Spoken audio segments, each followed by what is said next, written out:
आज की जो सच्ची घटना मैं आपको सुनाने वाली हूँ, सच्ची कहानी सुनाने वाली हूँ, लखनऊ के पास एक जिला लगता है बाराबंकी।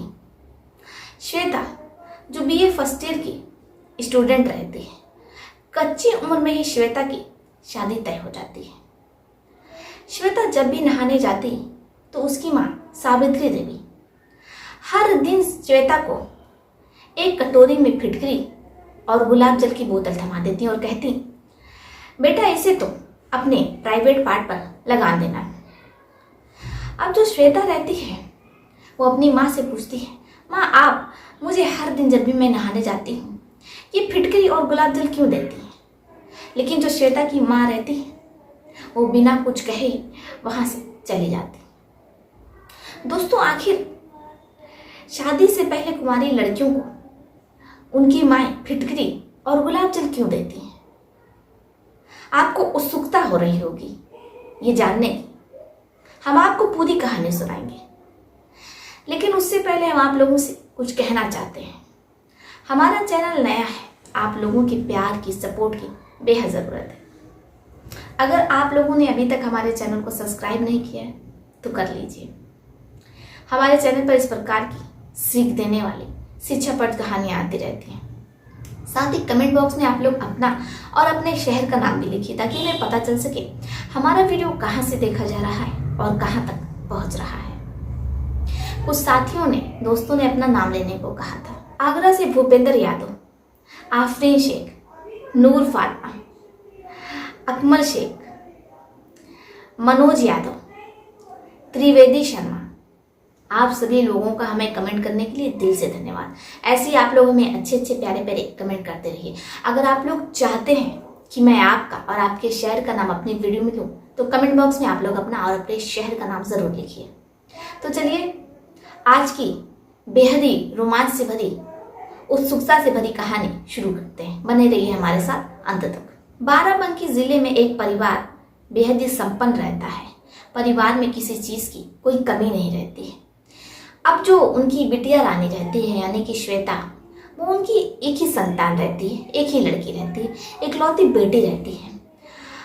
श्वेता जो कि बाराबंकी यूनिवर्सिटी से ही बीए कर रही होती है, वो अभी बीए फर्स्ट ईयर की स्टूडेंट रहती है।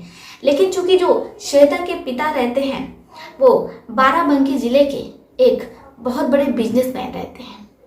ऐसे में जो पूरा शहर रहता है, पूरे शहर के जितने भी बिजनेसमैन रहते हैं उनकी नज़र श्वेता की जायदाद पर रहती है, क्योंकि श्वेता इकलौती लड़की रहती है। जो भी लड़का श्वेता से शादी करेगा जायदाद उसकी ही होगी। ऐसे में जितने भी लोग रहते हैं वो चाहते हैं कि उनके बेटे की शादी श्वेता से ही हो।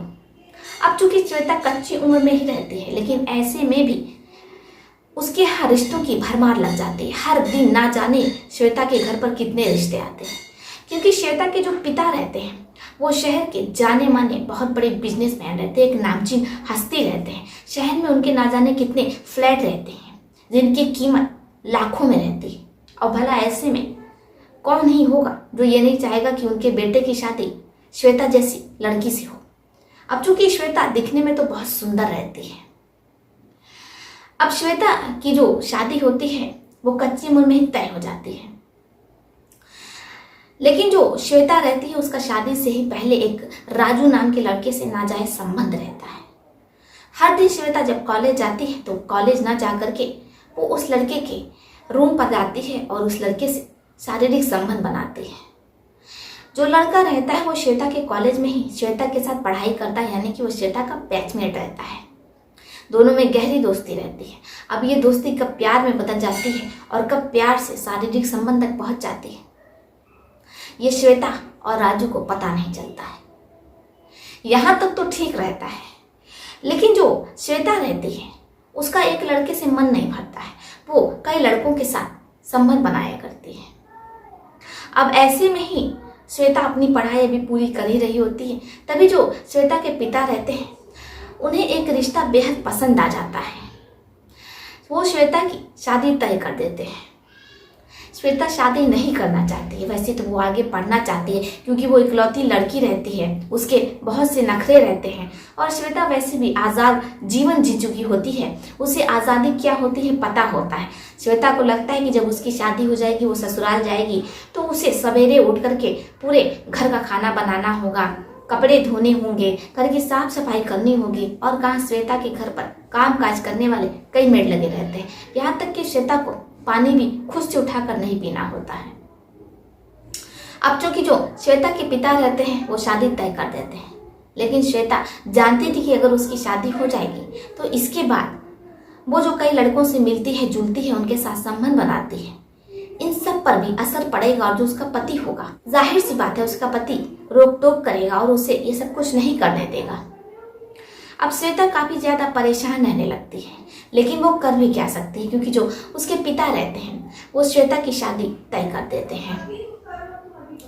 अब श्वेता की शादी तय हो जाती है, यहाँ तक कि जो शादी का कार्ड होता है वो सब पूरा छप जाता है। जो लड़के वाले रहते हैं वो श्वेता को बेहद पसंद कर लेते हैं क्योंकि जो श्वेता रहती है वो बेहद ही सुंदर रहती है, लंबी चौड़ी पतली दुबली कदकाठी की श्वेता देखने में बेहद ही सुंदर लगती है। ऐसे में जो परिवार वाले रहते हैं वो कहते हैं हमें इतनी सुंदर बहू कभी मिल ही नहीं सकती और साथ में इतनी पैसे वाले, इसलिए जो लड़के वाले रहते हैं वो जल्द से जल्द श्वेता की शादी अपने बेटे से कर देना चाहते हैं। श्वेता का जो होने वाला दूल्हा रहता है उसका नाम राकेश रहता है। राकेश को भी श्वेता बेहद पसंद आती है, लेकिन चूंकि श्वेता शादी नहीं करना चाहती है, वो आगे पढ़ना चाहती है, अपने पैरों पर खड़े होना चाहती है। लेकिन जो श्वेता के पिता रहते हैं वो शादी तय कर देते हैं। अब ऐसे में श्वेता कुछ भी नहीं कर सकती है। अब जैसे जैसे शादी की तारीख नजदीक आती है, श्वेता की माँ श्वेता को एक कटोरी में फिटकरी और गुलाब जल की बोतल पकड़ा देती हैं और कहती हैं बेटा नहाने से पहले तुम इसे अपने गुप्तांग में लगा लेना और जब ये सूख जाए कुछ समय बाद तब तुम नहा लेना। श्वेता अपनी माँ से बार बार पूछती कि मम्मी जब भी मैं नहाने जाती हूँ तो आखिर तो मुझे ये फिटकरी और गुलाब जल क्यों थमा देती हो, लेकिन श्वेता की मम्मी बिना कुछ कहे वहां से चली जाती है। अब ये हर दिन का हो गया था।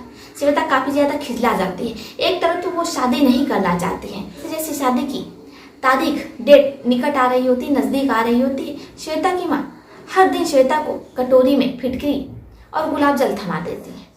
श्वेता इन सब चीजों से काफी ज्यादा झल्ला जाती है, तंग आ जाती है। लेकिन जो श्वेता की माँ रहती है वो हर दिन श्वेता को कटोरी में फिटकरी और गुलाब जल पकड़ा देती है। न चाहते हुए भी श्वेता को वो फिटकरी और गुलाब जल लेना होता है। अब श्वेता को कुछ भी समझ में नहीं आता है कि आखिर उसकी माँ ऐसा क्यों कर रही है। अब पूछने पर श्वेता की माँ कोई जवाब भी नहीं देती।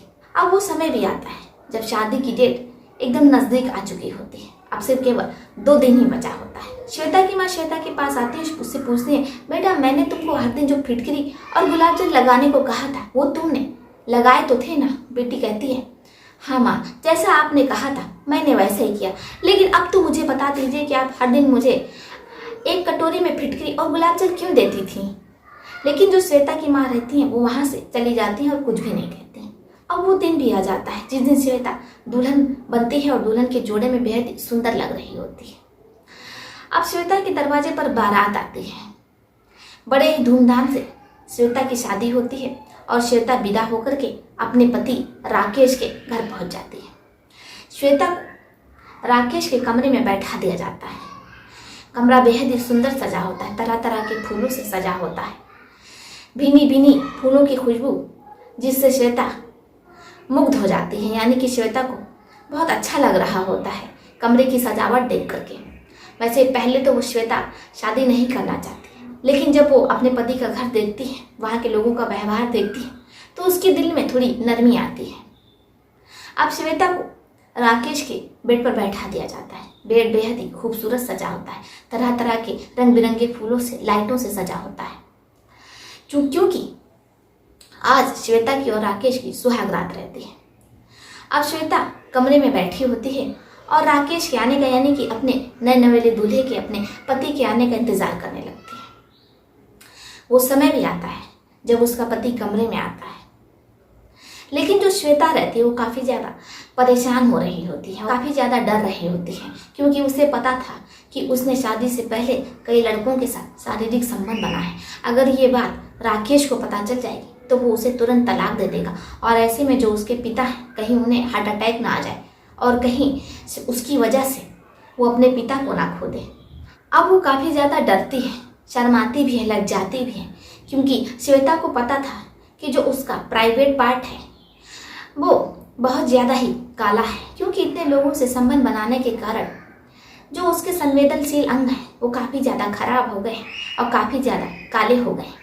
इसी वजह से श्वेता बहुत ज़्यादा परेशान थी और डर रही थी कि कहीं शादी की पहली रात ही उसका पति उसे तलाक ना दे दे, क्योंकि वैसे तो श्वेता का चेहरा बहुत सुंदर रहता है, जगमगा रहा होता है, गोरे रंग का रहता है, चमक रहा होता है। श्वेता की गोराई देख करके ही जो परिवार वाले रहते हैं और जो श्वेता का पति रहता है राकेश, उन लोगों ने शादी तय की थी। लेकिन उसके कुछ अंगों की वजह से अगर उसका तलाक हो जाता है तो फिर उसके परिवार की काफ़ी बदनामी होगी, इसीलिए श्वेता काफ़ी ज़्यादा परेशान होती है। अब उसकी धड़कनें और तेज हो जाती हैं, क्योंकि जो उसका पति रहता है वो श्वेता के एकदम पास आ गया रहता है। श्वेता की सांसें तेजी से चलने लगती हैं, लेकिन वो कर भी क्या सकती है। अब श्वेता का पति श्वेता के पास आता है और श्वेता की जो साड़ी रहती है वो निकालने लगता है। श्वेता का दिल जोर से धड़कने लग रहा होता है कि अब आगे क्या होगा, क्योंकि उसे पता था कि अगर उसके पति को उसके काले कारनामों के बारे में पता चल जाएगा तो जो उसका पति है वो उसे तलाक दे देगा और कुछ ही देर बाद उसकी ज़िंदगी बदल जाएगी। लेकिन जो श्वेता रहती है वो काफ़ी हिम्मत से काम लेती है। श्वेता अभी ये सब सोच ही रही होती है, न जाने कब उसके शरीर से पूरे कपड़े निकल चुके होते हैं। अब श्वेता एकदम नग्न होती है, श्वेता के शरीर पर एक भी कपड़ा नहीं होता है। अब जो श्वेता का पति होता है वो श्वेता के साथ सुहागरात मनाने लगता है, यानी कि अपनी हवस में डालने लगता है। श्वेता भी अपने पति का सहयोग करती है। अब दोनों पति पत्नी अपनी अपनी हवस मिटा रहे होते हैं एक दूसरे के साथ। लेकिन जैसे श्वेता की नज़र अपने संवेदनशील अंगों पर यानी कि प्राइवेट पार्ट पर पड़ती है तो वो देखती है तो मुस्कुरा देती है, उसके चेहरे पर हंसी आ जाती है, क्योंकि वो इतना देर से झूठ का ही डर रही थी। क्योंकि जो उसका अंग रहता है वो काफ़ी ज़्यादा सफ़ेद हो जाता है और यहाँ तक कि वो काफ़ी ज़्यादा टाइट हो जाता है। जिस चीज़ का श्वेता को डर था उसके मन से वो डर एकदम निकल जाता है। अब श्वेता खिलखिला करके हंसने लगती है। राकेश पूछता है क्या बात है, आप क्यों हंस रही?